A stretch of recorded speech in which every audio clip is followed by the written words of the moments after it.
Pembahasan kali ini kita akan melanjutkan pembahasan penjadwalan proses sebelumnya.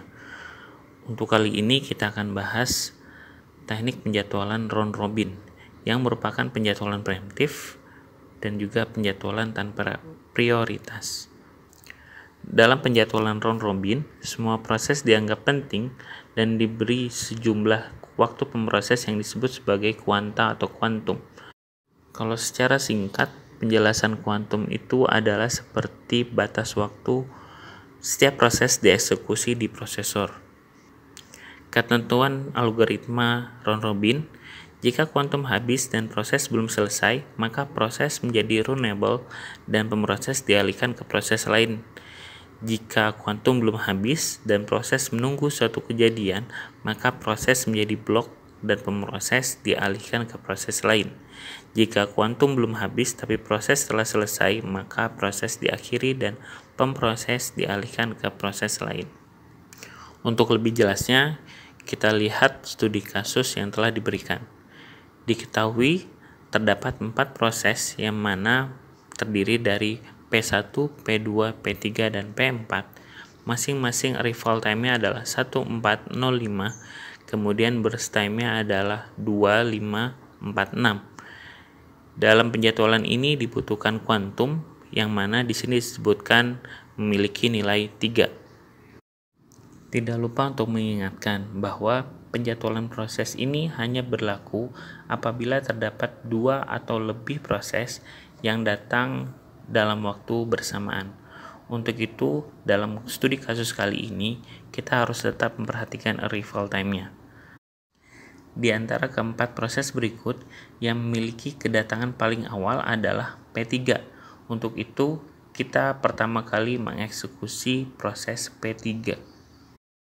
P3 yang memiliki burst time 4 akan dieksekusi selama kuantum sama dengan 3, sehingga untuk prosesnya P3 dimulai dari waktu 0 sampai ke waktu 3 dan menyisakan burst time 1.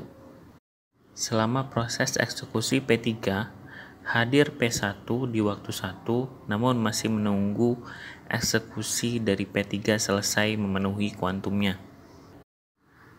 Proses P1 tidak menyelesaikan kuantumnya dikarenakan P1 telah selesai di waktu 5. Selama proses eksekusi P1, P2 tiba di waktu keempat. Sehingga saat P1 telah selesai di waktu 5, proses berikutnya yang sudah menunggu adalah P2, P3, dan juga P4. Untuk itu, dari ketiga proses tersebut, kita akan menghitung mana yang kira-kira datang lebih awal dan dieksekusi terlebih dahulu. P2 datang di waktu 4, P3 telah menunggu dari waktu 3, dan P4 datang di waktu 5. Untuk itu, proses selanjutnya adalah untuk P3. Dilanjutkan dengan proses-proses lain. Yang menjadi catatan adalah apabila setiap proses telah menempuh kuantum sama dengan 3, maka proses tersebut harus berhenti dan digantikan proses lain. Hasil akhir dari Gantt chart adalah seperti berikut ini. Sama seperti sebelumnya, apabila kita telah memiliki Gantt chart, langkah selanjutnya yang kita lakukan adalah menghitung average waiting time dan juga turnaround time. Nah, untuk waiting time kita mendapatkan nilai untuk P1 adalah 2, sedangkan untuk P2 adalah 5, yang mana pemrosesan terjadi 2 kali dalam Gantt chart. Kemudian P3 memiliki nilai 2, P4 memiliki nilai 6, sehingga total keseluruhan adalah 15.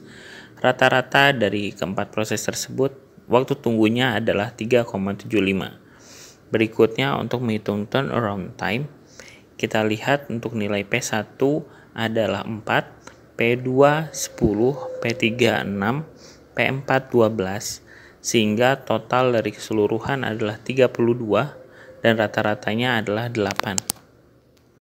Jadi diingatkan kembali, untuk menghitung TAT hanya perlu melihat waktu berakhirnya proses dan juga waktu kedatangannya.